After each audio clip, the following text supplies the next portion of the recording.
नमस्कार दोस्तों। क्या आप भूगोल के उन्हीं प्रश्नों को ढूंढ रहे हो जो एग्जाम्स में बार बार पूछे जा रहे हैं? तो आप बिल्कुल सही जगह पर आए हो। मैं हूं डॉक्टर कृष्णकांत और इस चैनल पर हम ज्योग्राफी के मोस्ट क्वेश्चंस जो लगभग सभी एग्जाम में पूछे जाते हैं और आगे भी पूछे जा सकते हैं। तो चलिए स्टार्ट करते हैं आज का पहला क्वेश्चंस। लीजिए आज का पहला क्वेश्चन। पृथ्वी का आकार किसके समान है? पूर्ण गोला है, अंडाकार है, जियोड है या चपटावृत है? आज से पहले हम यही पढ़ते आए हैं कि पृथ्वी का अंडाकार है या नाशपाती की तरह है, लेकिन पृथ्वी का आकार जियोड है। पृथ्वी का आकार जियोड है। जियोड को हिंदी में कहते हैं भू आब। भू आब। तो पृथ्वी का आकार जियोड है। Next question. यदि भारत की देशांतरीय विस्तार में वृद्धि हो जाए तो सबसे अधिक प्रभाव किस पर पड़ेगा? वर्षा वितरण पर, वनस्पति पर या स्थानीय समय पर या समुद्री जलवायु पर? तो जल्दी से इसका जवाब दीजिए आप। यदि भारत का देशांतरीय विस्तार में वृद्धि हो जाए तो सबसे अधिक प्रभाव किस पर पड़ेगा? तो इसका सही आंसर होगा स्थानीय समय पर। स्थानीय समय पर। अभी भी भारत का स्थानीय समय में लगभग 2 घंटे का अंतर है। यदि देशांतरीय विस्तार यदि देशांतरीय विस्तार बढ़ जाएगा यदि देशांतरीय विस्तार बढ़ जाएगा तो हमारा समय स्थानीय समय पर सबसे ज़्यादा प्रभाव पड़ेगा। इसीलिए इसका सही आंसर होगा स्थानीय समय। अगला। भारत के विस्तार में के संदर्भ में निम्नलिखित में से कौन सा कथन असत्य है? आजकल आरपीएससी, आरएसएसएम भी इस प्रकार की सबसे ज़्यादा क्वेश्चन पूछी जा रही है। निम्न में से कौन सा कथन सत्य है? निम्न में से कौन सा कथन असत्य है? इस प्रकार के क्वेश्चन आजकल ज़्यादा ट्रेंडिंग में है। तो फटाफट इसका जवाब दीजिए। भारत के विस्तार के संदर्भ में निम्नलिखित में से कौन सा कथन असत्य है? तो देखिए, भारत का अक्षांशीय विस्तार लगभग 30 डिग्री है। भारत का देशांतरीय विस्तार लगभग 30 डिग्री है। भारत कर्क रेखा के दोनों ओर स्थित है। और ऑप्शन डी, भारत का अधिकांश भाग उत्तरी गोलार्ध में स्थित है। तो देखिए, भारत का अक्षांशीय विस्तार 8 डिग्री के 8 डिग्री से स्टार्ट होते हुआ और 37 तक जाता है, तो लगभग 30 हो गया। इधर 68 डिग्री से 97 के अप्रोक्स जाता है, तो इधर भी लगभग 30 हो गया। ये दोनों ऑप्शन सही हैं। भारत कर्क रेखा के दोनों ओर स्थित है, ये भी सही है क्योंकि कर्क रेखा भारत के बीचों बीच से गुजरती है। अब देखिए यहाँ ऑप्शन डी जो लिखा हुआ है, अधिकांश, भारत का अधिकांश भाग उत्तरी गोलार्ध में है। तो भारत तो कंप्लीटली उत्तरी गोलार्ध में स्थित है। यहाँ अधिकांश शब्द नहीं होता और भारत उत्तरी गोलार्ध में है, तो ये ऑप्शन भी सही हो जाता। लेकिन देखिए, एक छोटी सी गलती, अधिकांश और अधिकांश आने से ये ऑप्शन अपना गलत हो जाता है। हमें यही छोटी छोटी गलतियां सुधार करनी है। भारत का सबसे दक्षिणी बिंदु स्थलीय कौन सा है? ये हमारा अगला क्वेश्चन है। और देखिए, दक्षिण बिंदु स्थल भाग पर, क्योंकि भारत का दक्षिणतम बिंदु इंदिरा पॉइंट है, लेकिन इन्होंने स्थल भाग पर पूछा है। स्थल भाग स्थलीय कौन सा है? तो कन्याकुमारी, इंदिरा पॉइंट, रामेश्वरम, कोच्चि। तो कन्याकुमारी भारत का स्थलीय बिंदु है जो सबसे दक्षिण में है, जबकि इंदिरा पॉइंट जो है ये भारत का सबसे दक्षिणतम बिंदु है जो कि अंडमान निकोबार में स्थित है, या यूं कह सकते हैं बंगाल की खाड़ी में स्थित है। तो इसका सही आंसर होगा कन्याकुमारी। चलिए देखिए, भारत की स्थिति का सबसे बड़ा लाभ क्या है?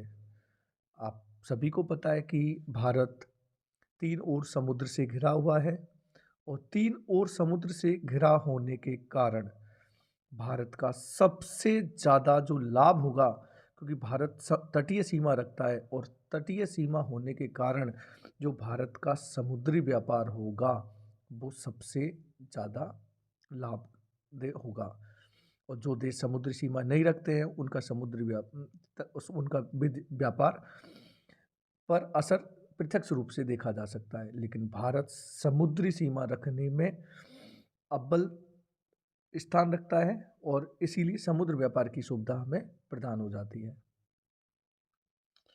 भारत का सबसे पश्चिमी देशांतर कौन सा है? ये देखिए, सिंपल क्वेश्चन है लेकिन हमें प्रॉब्लम हो जाती है। 65 डिग्री पूरब, 68 डिग्री 7 मिनट पूरब, 70 डिग्री पूरब या 72 डिग्री पूरब। तो देखिए इसका आंसर आप दीजिए, क्योंकि ये तो भूगोल का एक स्टार्टिंग फेज माना जाता है कि आप सभी को अक्षांश देशांतर पता होता है। अभी इससे पहले भी क्वेश्चन आया था, मैंने हालांकि उसमें बताया नहीं था, अप्रॉक्स बताते हुए निकल गए थे। तो देखिए इसका पश्चिमी देशांतर, इसका सही जवाब होगा 68 degree 7 minute. 68 degree 7 minute east से और 97 डिग्री 25 मिनट ईस्ट हमारा देशांतरीय विस्तार होता है।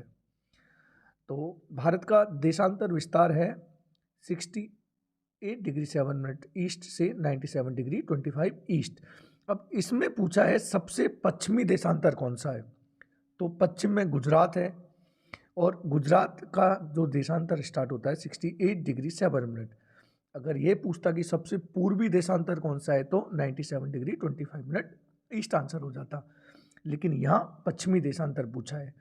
हालांकि देशांतर ईस्ट रहेगा, लेकिन पश्चिम दिशा पूछा है इसने कि पश्चिम दिशा में कौन सा देशांतर है, तो 68 डिग्री 7 मिनट ईस्ट। चलिए नेक्स्ट क्वेश्चन, निम्नलिखित में से कौन सा कथन भारत की भौगोलिक स्थिति का रणनीतिक लाभ दर्शाता है? विशाल जनसंख्या, विविध स्थल रूप, एशिया अफ्रीका यूरोप के बीच समुद्री मार्ग पर नियंत्रण या कृषि प्रधान अर्थव्यवस्था। देखिए भौगोलिक स्थिति की बात की है इन्होंने, बहुत अच्छा क्वेश्चन है। भौगोलिक स्थिति का रणनीतिक लाभ दर्शाता है, तो विशाल जनसंख्या, विविध स्थल रूप, एशिया अफ्रीका यूरोप के बीच समुद्री मार्गों पर नियंत्रण या कृषि प्रधान अर्थव्यवस्था। देखिए क्वेश्चन बहुत अच्छा है, आप जवाब दीजिए इसका क्या आंसर हो सकता है। तो इसका आंसर होगा सी, एशिया अफ्रीका यूरोप के बीच समुद्री मार्गों पर नियंत्रण, क्योंकि भारत का जो दक्षिणी भाग है वो समुद्र तटीय सीमा रखता है, और तटीय सीमा रखने के कारण जो व्यापार होता है एशिया अफ्रीका यूरोप का वो यहीं से होता है। तो समुद्री मार्गों पर नियंत्रण भारत का सबसे ज़्यादा रणनीतिक लाभ प्रदर्शित करता है। देखिए कथन कारण आजकल ऐसे क्वेश्चन भी ज़्यादा आते हैं। भारत में ऋतुओं का स्पष्ट विभाजन दिखाई देता है। बिल्कुल ये सही कथन है कि भारत में आप ऋतु देख सकते हैं, गर्मी, बरसात, सर्दी, और भारत का अक्षांशीय विस्तार अधिक है। तो बताइए ये कथन सही है, गलत है, और व्याख्या करता है या नहीं करता? आप सभी को पता होना चाहिए कि पहला कथन तो सही हो गया, भारत में ऋतुओं का स्पष्ट विभाजन दिखाई देता है। तो एक बात है, इसमें ऑप्शन डी फिर ऑटोमेटिकली नहीं होगा अपना ऑप्शन। तो बताइए ए आर दोनों सही हैं, आर ए की सही व्याख्या है, ए आर दोनों सही हैं लेकिन आर ए की सही व्याख्या नहीं है, ए सही है, आर गलत है। तो अब भारत का अक्षांशीय विस्तार अधिक है। आपने देखा कि भारत का अक्षांशीय विस्तार लगभग 30 डिग्री है। भारत का अक्षांशीय विस्तार 8 डिग्री 4 मिनट नॉर्थ से 37 डिग्री 6 मिनट नॉर्थ तक होता है। तो भारत का अक्षांशीय विस्तार लगभग 30 है, तो अक्षांशीय विस्तार भी अधिक है। तो ए सही है और आर सही है। अब हम दो ऑप्शन पर पहुंचते हैं। क्या भारत का अक्षांशीय क्या ये व्याख्या करता है या नहीं करता? तो आप देखिए स्पष्ट ऋतुओं का विभाजन तभी होगा जब अक्षांशीय विस्तार अधिक होगा। यदि अक्षांशीय विस्तार अधिक नहीं होगा तो वहाँ पर स्पष्ट ऋतुओं का विभाजन नहीं होगा। तो हमारा ऑप्शन इसमें ए ऑप्शन राइट हो जाएगा। ए आर दोनों सही हैं और आर ए की सही व्याख्या करता है। इस प्रकार के क्वेश्चन में आप ध्यान रखिएगा। देखिए, बहुत अच्छा क्वेश्चन है। आजकल सूझबूझ वाले क्वेश्चंस ज़्यादा आने लगे हैं एग्जाम्स में, और देखिए कितना अच्छा क्वेश्चन है। यदि किसी स्थान का स्थानीय समय भारत के मानक समय से 45 मिनट आगे है तो वह स्थान भारत के किस भाग में स्थित होगा? देखिए, पूरब में स्थित है। अब आपको ये पता होना चाहिए कि पूरब में जाने पर समय बढ़ता है या पश्चिम में जाने पर समय बढ़ता है। अगर आपको ये याद नहीं होगा तो ये क्वेश्चन सॉल्व नहीं होगा। तो देखिए, भारत भारत के लगभग 2 घंटे का अंतर होता है। भारत के स्थानीय समय में लगभग 2 घंटे का अंतर है, और यदि 45 मिनट आगे है तो वह पूर्वी भारत में स्थित होगा, क्योंकि पूरब में जाने पर समय बढ़ता है। पूरब में जाने पर समय बढ़ता है और पश्चिम में आने पर समय कम होता है। तो ये बहुत अच्छा क्वेश्चन है, देखने में इजी है लेकिन है कंसेप्चुअल। आपका यदि कंसेप्ट अच्छा है तो ये क्वेश्चन सॉल्व हो जाएगा, अदरवाइज गलत होने के पूरे पूरे चांस हैं। तो ध्यान रखिए, यदि पूरब में स्थित है तो समय बढ़ेगा और पश्चिम में तो समय कम होगा। देखिए, भारत का दक्षिणतम बिंदु कौन सा है? इंदिरा पॉइंट, कन्याकुमारी, रामेश्वरम, मिनिकॉय। अभी कुछ देर पहले क्वेश्चन आया था, भारत का दक्षिण बिंदु जो स्थलीय भाग पर स्थित है, उसका आंसर आप लोगों को ने किया था। जल्दी से बताइए क्या किया था? स्थलीय भाग पर स्थित है। भारत का दक्षिण बिंदु जो स्थलीय भाग से लगा हुआ है, उसका आंसर आप लोगों ने किया था कन्याकुमारी। लेकिन यहाँ क्वेश्चन पूछा है दक्षिणतम बिंदु कौन सा है, तो दक्षिणतम बिंदु मैंने आपको बताया था इंदिरा पॉइंट। इसका आंसर होगा इंदिरा पॉइंट। भारत, ध्यान रखिए, दक्षिणतम बिंदु इंदिरा पॉइंट, दक्षिण बिंदु जो स्थल भाग पर स्थित है कन्याकुमारी। ये बात का ध्यान रखना, थोड़ा सा कन्फ्यूजन है, देख लेना स्थल भाग पूछा गया है या दक्षिणतम बिंदु पूछा गया है। स्थल भाग का कन्याकुमारी होगा और दक्षिणतम बिंदु इंदिरा पॉइंट है। देखिए, भारत का अक्षांशीय विस्तार की सही सीमा क्या है? अभी मैंने कुछ समय पहले बताया था कि भारत का अक्षांशीय विस्तार क्या है और देशांतरीय विस्तार क्या है। यहाँ देखिए, इन्होंने अक्षांशीय विस्तार पूछा है, तो भारत का अक्षांशीय विस्तार आपको पता ही है, मैंने अभी थोड़ी देर पहले बताया था, 8 डिग्री 4 मिनट नॉर्थ से 37 डिग्री 6 मिनट नॉर्थ होगा। तो इसका सही आंसर होगा बी। देखिए, भारत की भौगोलिक स्थिति का कौन सा पहलू जलवायु की विविधता का मूल कारण है? जलवायु की विविधता हमारे भारत में उष्ण एवं शीत, उपोष्ण दोनों प्रकार की जलवायु पाई जाती है। उसका मूल कारण क्या है? तो देखिए, जलवायु को जो सबसे ज़्यादा कारक प्रभावित करता है वो है अपना अक्षांशीय विस्तार, और ये इसका सही आंसर होगा कि जलवायु में जो विविधता पाई जाती है उसका मूल कारण क्या है? उसका मूल कारण है अक्षांशीय विस्तार। देखिए, एक और बेहतरीन क्वेश्चन, यहाँ पर आपको सभी क्वेश्चंस एक से बढ़कर एक मिलेंगे जिनके एग्जाम्स में पूछे जाने की प्रबल संभावना है, क्योंकि ये क्वेश्चंस जो तैयार किए गए हैं वो इन जो परीक्षाएं, जो कुछ समय में परीक्षाएं जो आयोजित की गई हैं, उन परीक्षाओं को ध्यान में रखते हुए इन क्वेश्चनों को तैयार किया गया है, और ये क्वेश्चंस आपके लिए रामबाण साबित होंगे। देखिए, बेहतरीन क्वेश्चन, भारत के पूर्वी और पश्चिमी छोरों के बीच स्थानीय समय का अंतर लगभग 1 घंटा 30 मिनट क्यों है? तो देखिए, पहला ऑप्शन पृथ्वी की परिक्रमण गति के कारण, अक्षांशीय विस्तार अधिक होने के कारण, देशांतरीय विस्तार अधिक होने के कारण, और कर्क रेखा की स्थिति के कारण। तो देखिए, परिक्रमण गति का समय से कोई संबंध नहीं है, तो यहाँ पहला ऑप्शन गलत हो जाता है।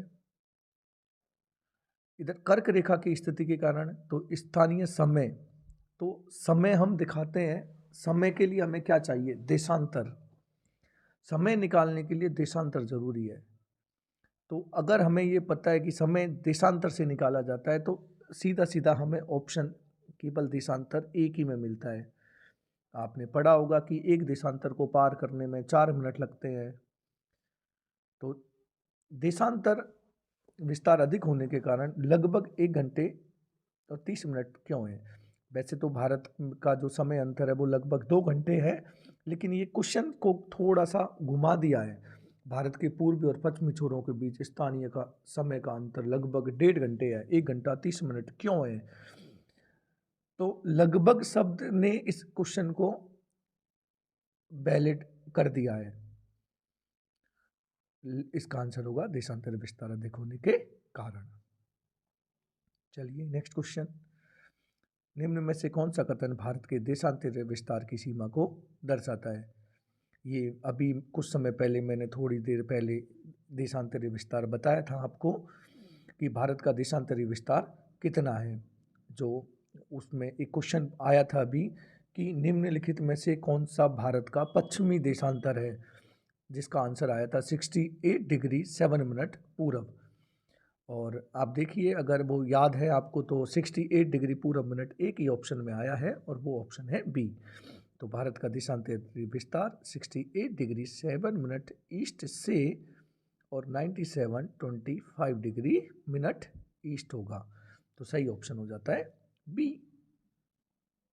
चलिए, भारतीय उपमहाद्वीप को एशिया के अन्य भागों से पृथक करने वाला प्रमुख भौतिक अवरोध कौन सा है?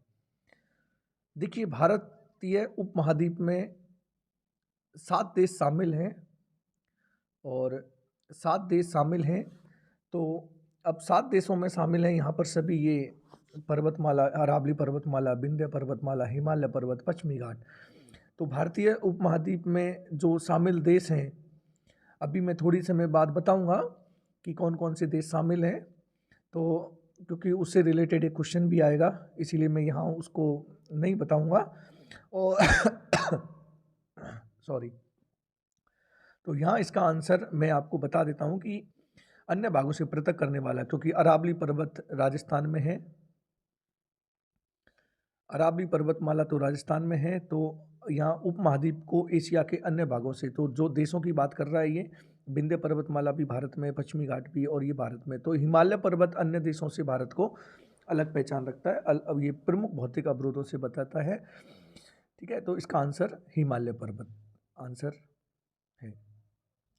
देखिए, मैं अभी बोल रहा था कि आपको ये क्वेश्चन आगे आने वाला है भारतीय उपमहाद्वीप का। तो यहाँ देखिए क्वेश्चन आ गया कि भारतीय उपमहाद्वीप में कौन कौन से देश शामिल हैं। लेकिन यहाँ इसने ऑप्शन में पूछा है निम्नलिखित में से कौन सा शामिल नहीं है, भारतीय उपमहाद्वीप में शामिल नहीं है। बहुत अच्छा क्वेश्चन है कि निम्नलिखित में से कौन सा शामिल नहीं है। तो देखिए, पहले मैं आपको बता देता हूँ कौन कौन शामिल है।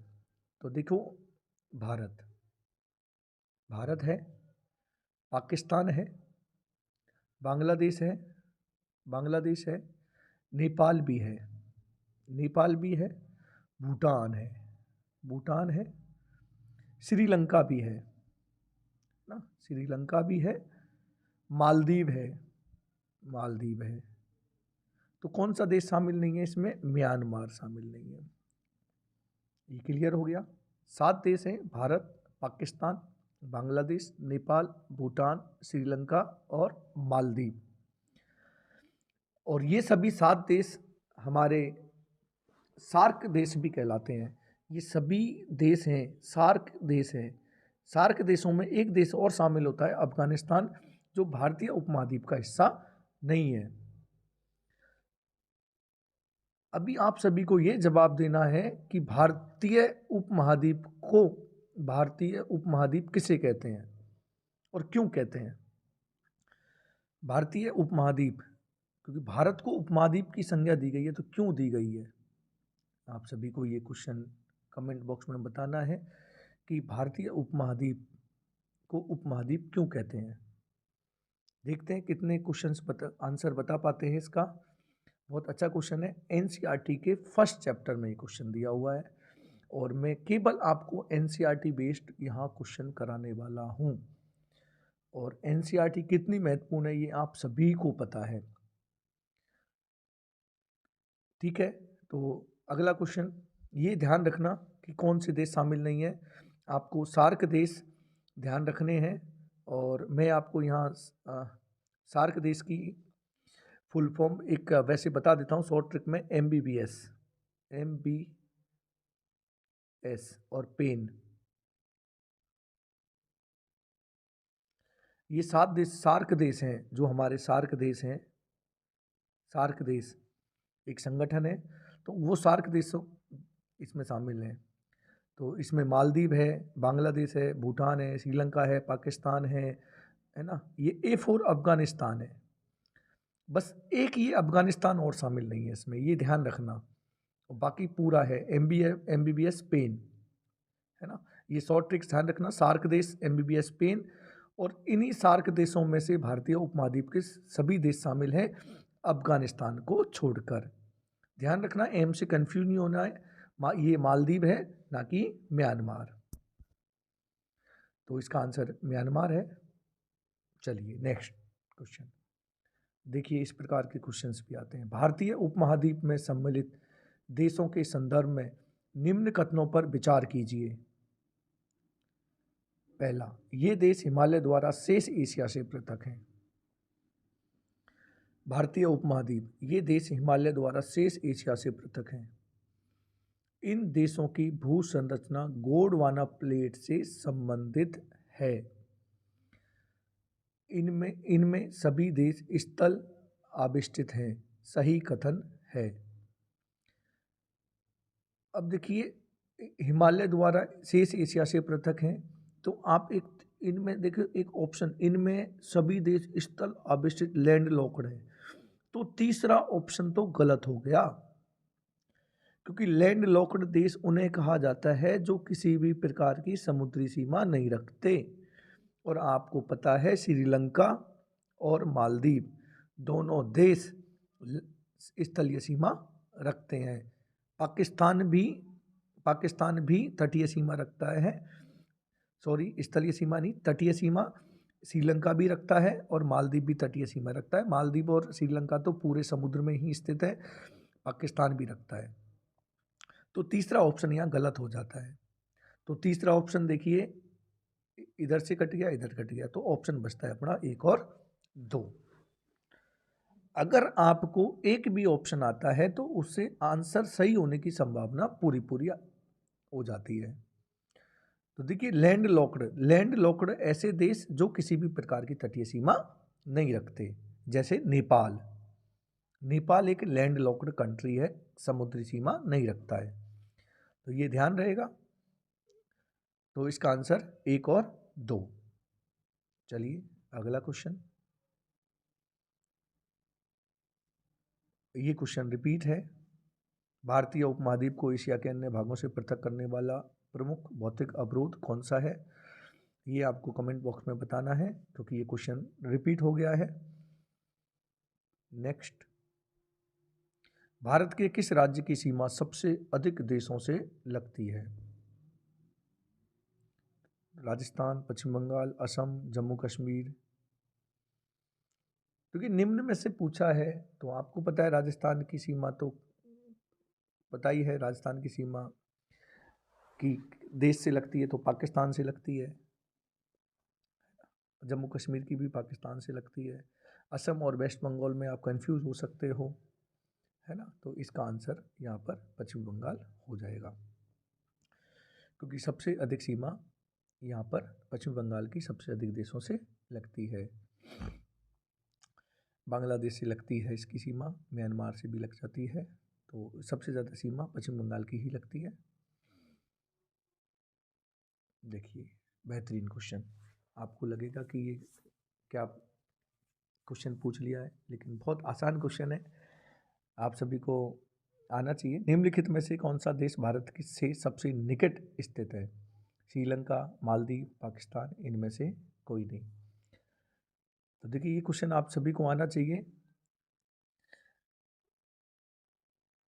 अब इसका आंसर आपके अनुसार क्या होगा?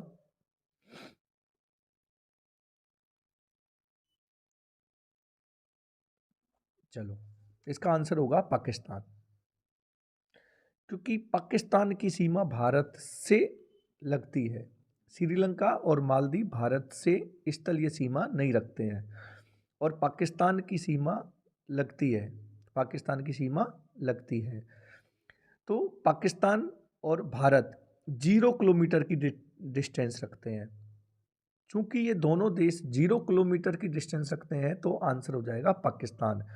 निम्नलिखित में से कौन सा देश भारत से सबसे निकट स्थित है? तो पाकिस्तान।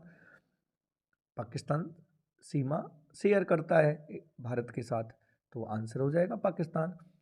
बहुत आसान क्वेश्चन है, लेकिन थोड़ा सा समझने वाली बात है कि इसका आंसर क्या होगा। अगर इस ऑप्शन में नेपाल होता, ऑप्शन डी की जगह नेपाल होता, तो आंसर क्या होता? क्योंकि नेपाल भी भारत के साथ सीमा शेयर करता है, लेकिन इसका आंसर कुछ किताबों में पाकिस्तान और नेपाल के साथ भी पाकिस्तान दिया हुआ है। अगर पाकिस्तान और नेपाल भी हो जाए तब भी एनसीईआरटी में पाकिस्तान दिया हुआ है, तब भी आंसर पाकिस्तान ही होगा। अब कैसे होगा, क्यों होगा, इसका जवाब हमारे पास नहीं है, क्योंकि एनसीईआरटी बोल रही है तो आंसर पाकिस्तान मान लेते हैं। इस क्वेश्चन में तो सीधा सीधा आंसर पाकिस्तान होना था, लेकिन कई बार जो क्वेश्चन कुछ विवादित होते हैं, तो कई बार ऐसे क्वेश्चन मिल जाते हैं, तो ये डिलीट हो जाएगा। इसमें बड़ी टेंशन वाली बात नहीं है, लेकिन वो एग्ज़ाम दे देते हैं। चलिए, तो अगला क्वेश्चन देखते हैं। भारत की सबसे लंबी थल सीमा किस देश से लगती है?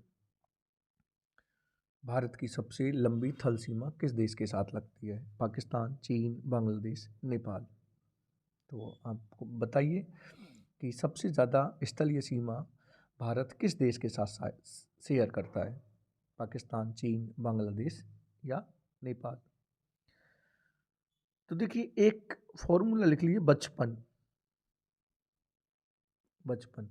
बांग्लादेश, चाइना, पाकिस्तान, नेपाल। बांग्लादेश, चाइना, पाकिस्तान और नेपाल। तो इसका आंसर तो यहाँ से हो जाएगा बांग्लादेश। और बचपन ध्यान रखना, बचपन, बचपन, बांग्लादेश, चाइना, पाकिस्तान, नेपाल। ठीक है, याद रहेगा। अगर क्वेश्चन आ जाए निम्नलिखित में से कौन सा देश सबसे ज़्यादा स्थलीय सीमा रखता है, और वहाँ से बांग्लादेश हटा दे, चाइना भी हटा दे, तो आंसर पाकिस्तान हो जाएगा। तो निम्नलिखित के अकॉर्डिंग ये ध्यान रखोगे। अगर बचपन आप ऐसे भी याद रख लो, बचपन ऐसे भी याद रखोगे तो भी ठीक रहेगा, बचपन। तो बांग्लादेश, चाइना, पाकिस्तान और नेपाल।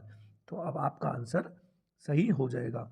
सबसे ज़्यादा क्वेश्चन पूछा गया है ये अभी तक, और बहुतों का गलत भी हो जाता है, क्योंकि पता ही नहीं होता उन्हें। बांग्लादेश तो उन्होंने पढ़ लिया, लेकिन उन्हें 3rd नंबर 4 नंबर पता ही नहीं है। तो आप अगर ये याद रखोगे बचपन, तो ये क्वेश्चन कभी गलत होगा ही नहीं। तो आप याद रखना, इसका आंसर बांग्लादेश। लेकिन बांग्लादेश, चाइना, पाकिस्तान, नेपाल, बचपन। देखिए, भारत की तटीय सीमा से कुल कितने राज्य हैं? भारत के ऐसे राज्यों की संख्या बतानी है जो तटीय सीमा रखते हैं। अभी आपको पता ही होगा कि भारत समुद्री सीमा रखता है, तो आपको राज्यों का भी नाम पता होना चाहिए कि कितने राज्य रखते हैं। 7, 8, 9, 10। तो आप सभी समुद्री राज्यों के देखिए, स्टार्ट करते हैं। गुजरात, यहाँ पर स्टार्ट करते हैं अपन। महाराष्ट्र, फिर गोवा, बेंगलोर, उसके बाद केरल, तमिलनाडु, उड़ीसा, आंध्रा, और ये हो जाएगा अपना वेस्ट बंगाल। तो 1, 2, 3, 4, 5, 6, 7, 8, 9। तो 9 राज्य हैं जो समुद्री सीमा रखते हैं। तो याद रहेगा, ये 9 राज्य हैं जो समुद्री सीमा रखते हैं। सिंपल क्वेश्चन है, भारत की तटीय सीमा से कुल कितने राज्य हैं? 9। देखिए, भारत का कौन सा तटीय मैदान सबसे चौड़ा है? ये क्वेश्चन भी अच्छा है। मालाबार तट, कोंकण तट, कोरोमंडल तट या उत्तरी सरकार तट? तो इसका आंसर हो जाएगा उत्तरी सरकार तट।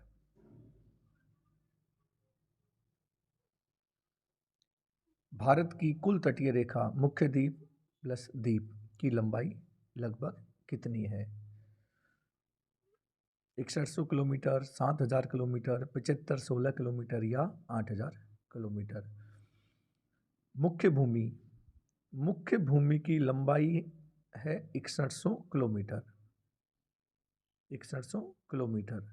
वहीं द्वीपों की लंबाई है 1416 किलोमीटर।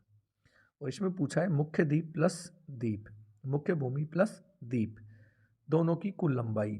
तो इन दोनों को जोड़ देंगे और आंसर हो जाएगा 7516 किलोमीटर, 7516 किलोमीटर। हमारा आज का लास्ट क्वेश्चन है, भारत का कौन सा अक्षांश भारत को उष्ण और उपोष्ण कटिबंध में विभाजित करता है?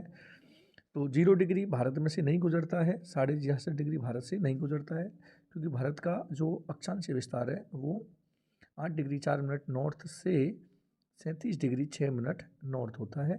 तो 66.5 और 0 डिग्री भारत से नहीं गुजरता है। और 82.5 डिग्री पूर्वी देशांतर भारत की मानक समय रेखा है, मानक समय रेखा है। इसके आधार पर ही समय का निर्धारण होता है। तो हमारा बचता है 23.5 डिग्री, जिसे हम कर्क रेखा भी कहते हैं। क्या कहते हैं? कर्क रेखा। और भारत के 8 राज्यों से होकर ये गुजरती है। तो इसका आंसर होगा 23.5 डिग्री उत्तरी अक्षांश, जो भारत को 2 भागों में विभाजित करता है, उष्ण और उपोष्ण। इसीलिए भारत की जलवायु को हम शीतोष्ण जलवायु भी कहते हैं, शीत प्लस उष्ण जलवायु, क्योंकि शीत में भी विभाजित करता है, उष्ण में भी विभाजित करता है। तो इसका आंसर होगा कर्क रेखा। उम्मीद है आप सभी को ये क्वेश्चंस बेहतर लगेंगे और इसी प्रकार से हम आगे भी बेहतर से बेहतरीन क्वेश्चन आपके सामने लाते रहेंगे। यदि आपको ये वीडियो पसंद आई हो तो लाइक एंड सब्सक्राइब करें और आगे भी आपका प्यार हमें देते रहें। धन्यवाद।